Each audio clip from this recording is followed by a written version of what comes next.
जय गुरु जी।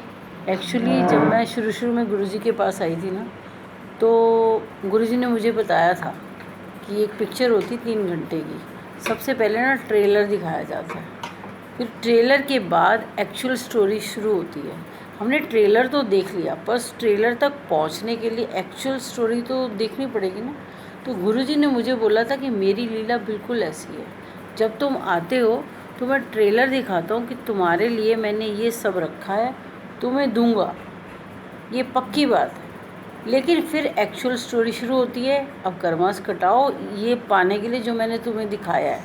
इन्होंने मुझे बोला था, तब मैं सत्संग करती भी थी कि ये पाने के लिए तुम्हें 1 सेकंड भी लगेगा, 1 मिनट, 1 घंटा, 1 दिन, 10 दिन, 1 महीना, 1 साल, 10 साल, और उसके बाद तो जितने मर्जी ज़ीरो लगाते रहो, क्योंकि तुम्हारी देरी है वो जो मैंने दिखाया उसे पाने के लिए।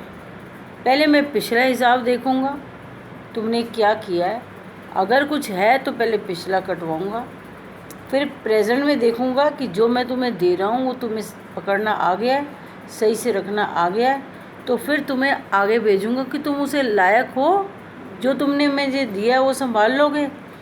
अगर तुम लायक हो तो वो ट्रेलर तुम देख लोगे।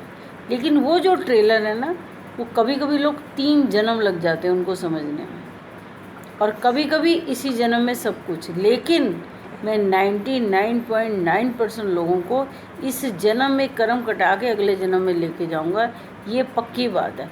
पर जिस तरह से तुम आए हो ना, जिस भाव से, उस भाव से आते रहो। ये ना हो तुम्हारे भाव बदलते रहें, तुम फ्लेक्सिबल होते रहो और सोचे अब गुरु के पास आ गए हैं, गुरु अपने आप जाने उसने क्या करना। कह रहे गुरु जानता था कि तुझे बहुत भटकना है, इसीलिए तो तुझे यहाँ बुलाया। अगर तू यहाँ सेट हो गया तो तू पार उतर जाएगा, अगर तू यहाँ भी सेट नहीं हुआ तो कहीं सेट नहीं हो सकता। ये रियलिटी है।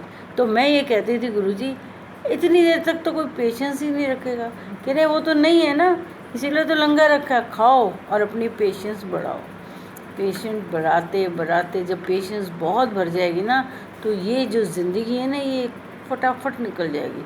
अगर तुम बात को ही लेके बैठे रहोगे, ओ ले पहले मेरा ये दुख कम हो, भगवान मुझे एहसास दिलाए, फिर मैं उसके आगे दूसरा दुख रखूँगा, तीसरा दुख रखूँगा, क्योंकि आपकी लिस्ट ही बहुत बड़ी है। इसीलिए तो दर्शन नहीं देता। दर्शन मैं तब देना शुरू करता हूँ जब मुझे भरोसा हो जाता है कि ये मांगेगा नहीं, और उसके बाद ये आगे जाएगा। क्योंकि दर्शन देने के बाद अगर कोई मांगने लग जाएगा, फिर उसके बाद कोई उन्हें आगे नहीं ले जा सकता। फिर तो बस धक्के ही धक्के हैं, क्योंकि तुम मंगोगे दुख ही मंगोगे ना, वो मैं देना नहीं चाहता। पर तुम मांगते ही दुख हो और तो कुछ मांगते ही नहीं हो, जुड़े तो हो नहीं। ये मुझे पहले बहुत बोला करते थे। तो मैं कहती थी ये मंदिर के अंदर जितने भी लोग हैं बड़े खुश हैं, बड़े अच्छे हैं। अच्छा, ये लोग मांगते नहीं होंगे तभी खुश खुश नज़र आते हैं। मैं ना हमेशा किसी सत्संग में जाना तो इतना ज़्यादा फ्लावर्स लगे उन्हें, इतना सजा धजा, लंगर, पतीले, फूल बड़े बड़े, जैसे कहते ना वो क्या होता है, वो डेकोरेटर आए होते थे सजाने के लिए, टेंट लगे हुए हैं, हलवाइयों से लंगर बन रहा है। मैंने कहा इतनी महिमा इन गुरु की बड़ी अच्छी है। एक दिन मैं किसी सत्संग में गई, गुरुजी ने मुझे कहा चल मैं तेनों आज बरीकियाँ दसना। मैंने बोला कैसी बरीकियाँ? कह रहे सत्संग में क्या क्या होता है। सच कह रही हूँ, मैंने देखा कि लंगर ख़त्म हुआ तो पतीले के अंदर नीचे पैसे लगे हुए थे और फूल लगे हुए थे, और कह रहे थे खुशबू आ नहीं सकती कागज़ के फूलों में। तो मैं इनको बोला करती थी आपके नखरे बड़े हैं, उसने टेंट पे इतना पैसा खर्च कर दिया, हलवाई भी लगा दिए, आप ये दिखा क्या रहे हो? तो जो कुशन्स लगे होते थे ना, उन कुशन के ऊपर ना वो मोटिव की जगह कॉइन्स लगे होते थे, सिल्वर की, मतलब विज़न में। मैं कहा ये क्या है? तो कहते हैं ये दिखावा। जितनी ज़्यादा चमक उससे कई गुना उन्हें चाहिए भी तो सही ना। तो तू ना फूल मत सजाइयो, मेरी फ़ोटो मत रखियो, मेरी जोत मत जलाइयो, क्योंकि जो ये सब जलाता है ना उसका ध्यान सिर्फ उसी में ही रहता है। तू सिर्फ मुझे पाई हो, मुझे कभी रोड पे बिठा के टेंट लगा के सत्संग मत करी हो। मैं सड़क पे बैठने आया हूँ, अपने घर के अंदर करी हो जब भी सत्संग करना। तो मैं कहती थी अच्छा ठीक है, अच्छा हुआ आप मुझे बता रहे हो, मुझे तो पता ही नहीं था। तो कहते थे नकली भी मिलेंगे तो असली भी मिलेंगे, हौली हौली दसांगा असली कौन थे नकली कौन, उन्हें दसे तो घबरा जाएंगे। तो मैं कहती थी गुरु जी को नहीं नहीं वो आंटी बहुत अच्छी, कहते हैं हाँ दसांगा तेन। मैं मानती नहीं थी इनकी बातों को, ये सच है। इनको भी मैं कई बार बताती थी। एक बार मैं मंदिर चली गई सेवा करने के लिए, मैं अंदर पहुंची शिवलिंग के पास, शिवलिंग नहीं, शिवलिंग के नीचे जो भोलेनाथ जी हैं। मैंने ऐसे किया, भाई गुरु जी जन्नत लगता है जन्नत।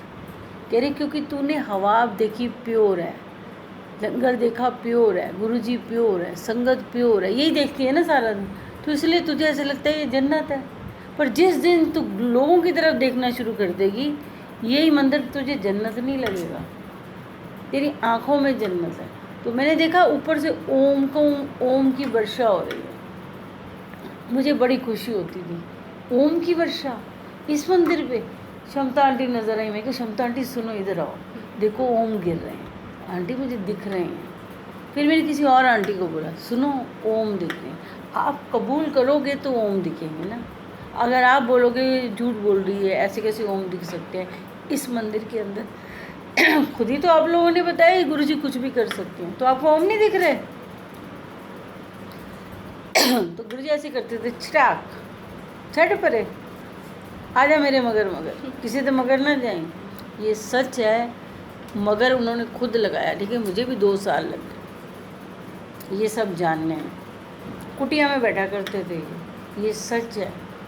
मैं देखती थी इनको, इनके दोनों तरफ बड़े से सांप होते थे ऐसे।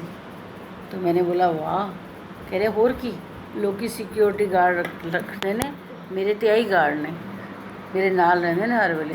मैंने कितनी बार गुरुजी को देखा है, गुरुजी के ऊपर सांप लौट रहे होते थे, ये सर पे घूम रहे होते थे, मैं ऐसे ऐसे देखती थी उतारते हैं। मैंने कहा है राम ये काट लेगा आपको।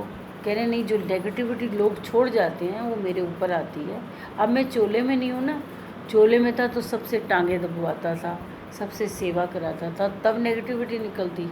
पूछ ले उनसे, गौरव से, कि काल रात्रि थी, काल रात्रि कोई मेरी सेवा करता था, वो काल रात्रि हुआ करती थी। मैंने कहा मुझे क्या पता। मैंने कहा ये क्या करूँ, इतनी देर में मेरे को बड़ा डर लगा। तो ये ना एक सांप को अपने सर के ऊपर रख के डांस करते करते सीधा आसमान में घुस गया। वहाँ से सांप भेजा, उसने मेरे सर पे आकर टच किया, और जब मैंने आँख खोली तो ये वापस चला गया। यार ऐसे कैसे हो सकता है।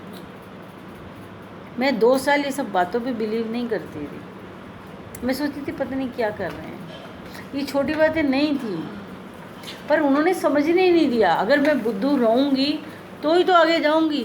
अगर यही बातें सोचती रहती थी, मैं कई बार किसी को नहीं भी बताती थी, इसलिए कि यार कोई सोचेगा पता नहीं क्या कर रही है आंटी, क्या बोले जा रही है, किसी को समझ तो आएगी नहीं, इसलिए मैं नहीं बताती। इनको मैं सारी बातें बताती थी 2009 से, सच है ये।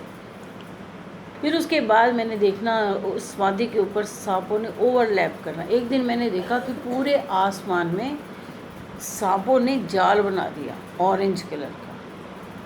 मैं हाय राम, सारी धरती पे तो खुद छाई हुए हो, या आसमान पे क्या कर दिया। कह रहे मेरी छत्र छाया में सबने जीना है, ये जन्म मैं हटवाने आया हूँ। तो मुझे सारी बातें समझ आ चुकी थी, ये कुछ है ये कुछ है, मनुष्य रूप में ये भगवान है। तो इन्होंने कहा था संगत में ही मैं मिलूँगा, संगत में ही। और मैंने ऐसे कई सत्संग देखे हैं जहाँ पर संगत बैठी होती थी, मैं आंखें बंद करती थी, उस अंकल के अंदर गुरुजी प्रवेश हो जाते थे। मैंने अपनी आंखों से देखा है। मंदिर के अंदर रंगोली वाली जगह से ऊपर से गुरुजी टपकते थे। मैंने कहा आज किस पर टपकोगे, टपको। मैं ये कहती रहती थी, कभी नहीं दिखाते थे, उसके यहाँ गायब हो जाते। मैं सोचती थी टपके होंगे किसी के ऊपर, यही वर्ड्स होते थे मेरे। पहली दिवाली थी तो मैंने देखा ये दिवाली वाले दिन मंदिर के अंदर अलग अलग तरह के चोले पहन के मंदिर के अंदर एंटर कर रहे हैं। मैं देखती थी इनको, अरे बड़े चोले आपके पास कहाँ रखे हुए हैं, मुझे बताओ, बड़े सुंदर हैं, बहुत अच्छे चोले हैं गुरुजी, आप ऐसे चोले पहनते थे, अब तो बिल्कुल हीरो हो। बिल्कुल हीरो। तभी तो लोग समझ नहीं पाए, आपके कपड़े जो देखते रहे तो कहते होर की मैं तो पांदा ही इस वास्ते सी कि लोग ਇਹਨਾਂ ਵਿੱਚ ਉਲਝੇ ਨੇ ਆਪਣੇ ਕਰਮ ਘਟਾਉਣ। ਅਗਰ ਸਾਰੇ ਮੈਨੂੰ ਰੱਬ ਮੰਨਦੇ ਉਹਨਾਂ ਨੂੰ ਪਤਾ ਲੱਗ ਜਾਂਦਾ ਤੇ ਇੱਥੇ ਦੀ ਭੀੜ ਲੱਗ ਜਾਣੀ ਸੀ, ਸਾਰੇ ਸ਼ਹਿਰ ਵਿੱਚ ਲਾਈਨਾਂ ਲੱਗ ਜਾਣੀਆਂ ਸੀ। ਤੇ ਮੈਂ ਹੀ ਦੂਰ ਰੱਖਿਆ ਹੋਇਆ ਬਸ, ਕਿਉਂਕਿ मैं ਕਰਮ ਘਟਾਉਣਾ है। ਜਿਹੜਾ ਮੈਨੂੰ ਅੰਦਰੋਂ ਜਾਣ ਸਕਾ ਨਾ, मेरे भीतर आ गया ना, वो जानेगा मैं रब हाँ, एवं नहीं कोई जानेगा। मैंने बोला अच्छा ठीक है, आपकी बातें आप जानो। कह भी देती थी मैं, ये सच है, बिल्कुल सामने बोलती थी। उस दिवाली वाले दिन मैंने इनको बड़ा बोला, ये कोई रंग है मजंटा वाला आपने पहन लिया, लेडीज़ का रंग है, अच्छा नहीं लग रहा, झटके लग रहे हो, बुल बेकार लग रहे हो, अच्छा नहीं लगता, आज शक्ल कैसी बना रखी है इस वाले पोज में। पता नहीं क्या क्या बोलती थी मैं, मुझे नहीं पता, सच है ये। उस दिन मैंने सबको ही सत्संग सुनाया, समझ तो थी नहीं। 10 लोग मिल गए थे अच्छे से, उनका एक सर्कल बन गया था, उन्हें सत्संग सुनाया। उस दिन हम जब बाहर निकले तो सबको एक एक गुरुजी की फ़ोटो मिली। मैंने बोला इस चोले में देखा था, इस चोले में देखा था, इस चोले में देखा था, आज सबको फ़ोटो में मिल रही हैं। ये हाल होता था। इतने सारे प्रूफ दिए। एक संगत आई, गुरुजी ने कहा इनू कह ब्याह करा लै, इनू 28 साल तो पहले ब्याह कराना है, नहीं तो बैठा रहेगा, धक्के खाएगा। मैंने बोला ठीक है, मैं जाके कह देती हूँ। मैं तो बड़ी, जैसे वो बड़े लाइटली लेते थे, मैं भी लाइटली लेती थी। मैं जाके मैसेज दे देती, वो बातें बनाते थे। 10 लोग जुड़े, थोड़े दिन में 10 गायब हो गए, फिर 10 और आ गए, फिर 10 गायब हो गए। कहते उनकी ब्लेसिंग्स ही इतनी है, इतनी देनी थी उन्होंने, इकट्ठी इतनी करी है, तभी तक तो साथ दूंगा, उसके बाद तो छोड़ना ही पड़ेगा ना। तो मैं कहती थी अच्छा ठीक है जी, मैं खुश रहती थी।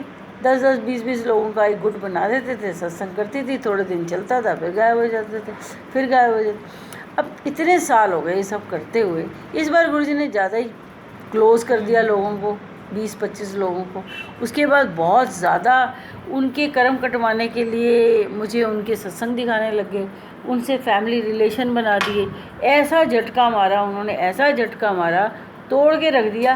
लेकिन हाँ, मैं पहले से भी ज़्यादा निखर गई, ये बात सच है कि इतने झटके खा करके इतना निखारना, शुक्राना गुरुजी का, और कोई नहीं निखार सकता। जो कृपा गुरुजी करते हैं वो कोई संगत नहीं कर सकती। आपको चलना खुद पड़ेगा, कोई आपकी मदद नहीं कर सकता, ये याद रखना। हाँ, लाठी पकड़ के रास्ता दिखा सकते हैं कि इधर नदी है, इधर मत जा, इधर आ, तो सफ़र आपको खुद तय करना है। जिस दिन सफ़र तय कर लोगे उस दिन तो बल्ले बल्ले है। जय गुरु जी।